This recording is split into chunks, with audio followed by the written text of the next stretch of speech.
तो एक देश एक चुनाव बिल भेजा गया जेपीसी को, ज्वाइंट पार्लियामेंट्री कमेटी के पास भेजा गया। और इससे पहले आप कानून मंत्री अर्जुन राम मेघवाल को सुन रहे थे, जिन्होंने प्रधानमंत्री मोदी का जिक्र किया और कहा कि 40 साल से ज्यादा का वक्त हो गया, लेकिन अभी तक ये बिल पेंडिंग था और संविधान के मुताबिक संशोधन की जरूरत है, ये भी उन्होंने कहा। बिल्कुल भेजे जाने का प्रस्ताव है, आपको बता दें, जिस पर अभी वोटिंग होनी बाकी है। वोट परसेंटेज के आधार पर ही अगला कदम उठाया जाएगा और अभी फिलहाल के लिए लॉबी खाली करने का जो आदेश है वो लोकसभा स्पीकर ओम बिरला की तरफ से जारी हो चुका है और वोटिंग होनी है, जेपीसी के पास भेजा जाएगा, यानी कि जॉइंट पार्लियामेंट्री कमेटी। आपको बता दें लगातार इस पर बहस चल रही है, अपना अपना तर्क दे रहे हैं तमाम सांसद सदन के भीतर और सीधे तौर पर एक देश एक कानून के तमाम फायदे सरकार के द्वारा बताए जा चुके हैं, जिसमें मुख्य तौर पर ये कि आर्थिक जो चोट लगातार लग जाती है चुनावों के टाइम, उस पर एक कहीं ना कहीं राहत मिलेगी, पैसों की जो है वो बचत होगी और तमाम इसके अलावा कई फायदे हैं कि 5 साल में एक ही बार चुनाव होगा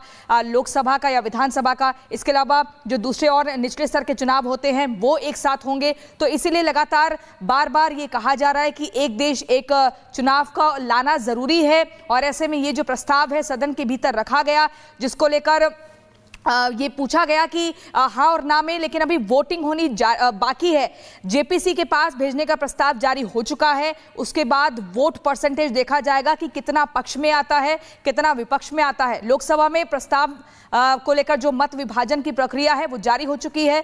बिल को जेपीसी में भेजने के प्रस्ताव पर मत विभाजन महिमा बिल्कुल। और कानून मंत्री अर्जुन राम मेघवाल ने साफ साफ कहा कि संविधान के ढांचे के साथ कोई छेड़छाड़ नहीं की जा रही है, क्योंकि उससे पहले समाजवादी पार्टी हो, कांग्रेस पार्टी हो, सभी दल ये कह रहे हैं कि संविधान के साथ छेड़छाड़ करने की कोशिश यहाँ पर भारतीय जनता पार्टी या फिर केंद्र सरकार कर रही है।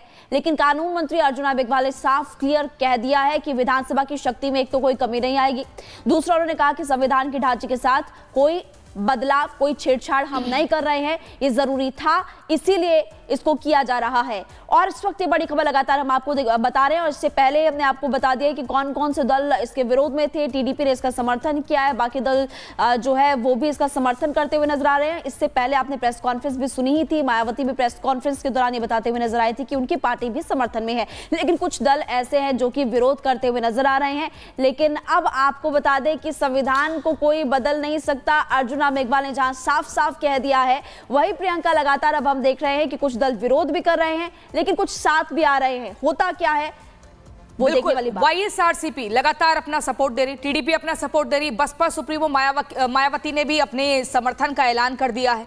इसके अलावा टीडीपी हम आपको बता ही रहे हैं, चंद्रबाबू नायडू की पार्टी, नीतीश कुमार की पार्टी भी अपने समर्थन में है सरकार के। तो ऐसे में समर्थन ज्यादा मिल रहा है। लेकिन अगर हम कानून मंत्री अर्जुन राम मेघवाल की बात करें, उन्होंने कहा कि कुछ सदस्यों ने बिल के इंट्रोडक्शन पर आपत्ति की है, जो ज्यादातर लेजिस्लेटिव पर ही है।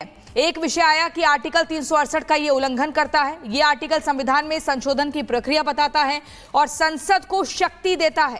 एक विषय आया अनुच्छेद 327 सदन को विधानमंडलों के संबंध में चुनाव के प्रावधान का अधिकार देता है। तो तमाम बातें जो हैं कानून मंत्री के द्वारा रखी गई हैं। वो ये भी कहते हैं कि इसमें कहा गया है कि इसमें यह कहा गया है कि संविधान के प्रावधान के तहत विधानमंडल के किसी भी चुनाव के संबंध में प्रावधान कर सकती है, यह संवैधानिक है, सभी आवश्यक मामले इसमें शामिल हैं। अनुच्छेद 83 सदनों की अवधि और राज्यों के विधानमंडल के चुनाव की अवधि को पुनर्निर्धारित किया जा सकता है।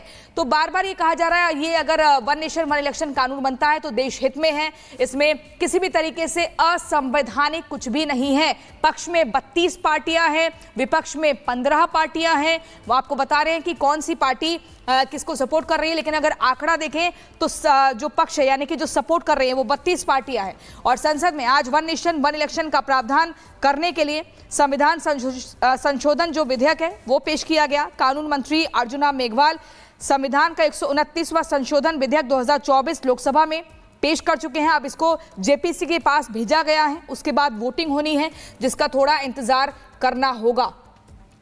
आपको बता दें, आरएसपी सांसद एनके प्रेमचंद्रन ने one nation one election bill का विरोध करते हुए कहा कि मनीष तिवारी ने जो सवाल उठाए वो उनको लेकर वाजिब, यानी कि ये विपक्ष वाला एक धड़ा है। बिल्कुल देखिए, और ये भी आपको बता दें कि इस बिल से किसी की शक्ति में कोई कमी नहीं आ रही है, ये अर्जुन राम मेघवाल ने खुद क्लियर कर दिया है। और वन नेशन वन इलेक्शन क्या है ये आपको बता रहे हैं, एक साथ लोकसभा राज्यसभा चुनाव के लिए। उसके साथ साथ आपको ये भी बता दें कि 2029 तो बैठा देते सर, सबको सुन नहीं पाएंगे। मैं और बता दूं, kind attention of the honourable members. एक मिनट सेक्रेटरी जनरल, एक मिनट प्लीज, माननीय सदस्य प्लीज अपनी अपनी सीटों पर जाओ। माननीय सदस्यगण, सदन में अगर मतदान हुआ, डिवीजन हुआ, तो पहली बात इस सदन में इलेक्ट्रॉनिक डिवीजन होगा। इसलिए मेरा आग्रह है कि एक बार सीट पर बैठ जाएं। देसाई जी प्लीज, माननीय सदस्य प्लीज सब अपनी अपनी सीट पर विराजें। प्रक्रिया बताएं। आपको प्रक्रिया भी बताई जाएगी। एक मिनट माननीय सदस्य प्लीज, माननीय सदस्य हम बैठे, क्योंकि पहली बार इलेक्ट्रॉनिक मशीन से मतदान हो रहा है, इसलिए माननीय महासचिव सारी व्यवस्थाएं बताएंगे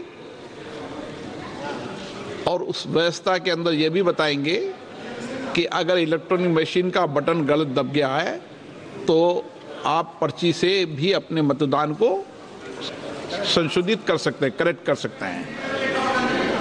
हिंदी इंग्लिश दोनों में बताएंगे।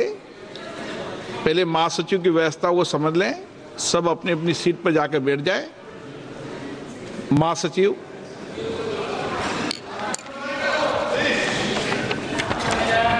Kind attention of the honorable members is invited to points related to operation of the automatic vote recording system.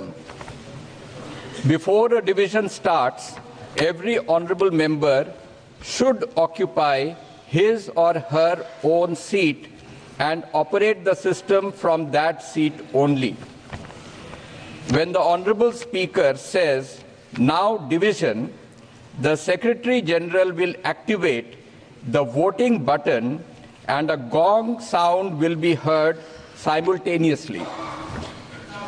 For voting, only after the sound of the gong, repeat, only after the sound of the gong, honorable members may simultaneously press the vote secure button towards the left side of the multimedia device on the headphone plate and any one of the following buttons fixed on the right side of the headphone plate.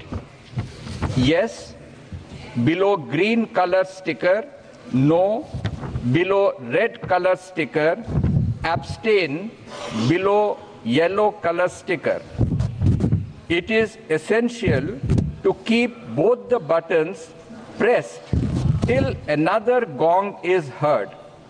Honorable members may please note that their votes will not be registered if buttons are kept pressed before the first gong or both buttons are not kept simultaneously pressed till the second gong.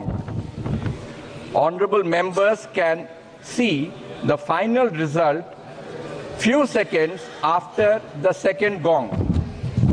Honorable members can check their vote on individual result display boards installed on either side of Honorable Speaker's chair, multimedia device, and also on the yes/no/abstain button.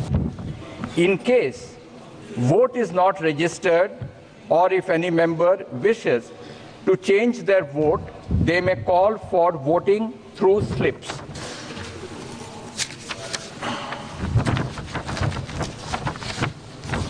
माननीय सदस्यों का ध्यान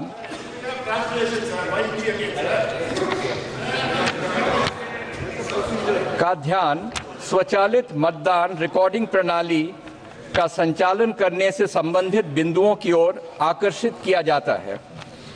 प्रत्येक माननीय सदस्य को मत विभाजन आरंभ होने से पूर्व अपना स्थान ग्रहण करना चाहिए और इस प्रणाली का संचालन उस स्थान से ही करना चाहिए।